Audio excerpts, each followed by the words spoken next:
ngợp một lái nha con của lo con của mày cũng ao một cho bị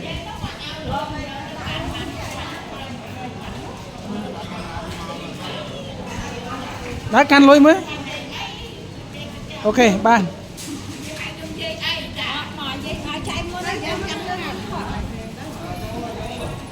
ngợp một lái nè con của lo con món mà miên đừng ao một cho này ô lên tạ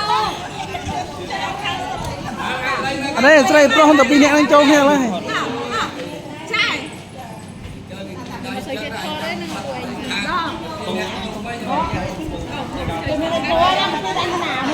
cái cung ra chăm cái nước với cái canh chơi cái nước ăn đi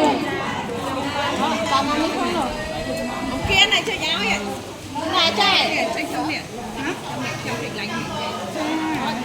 lép vui rồi này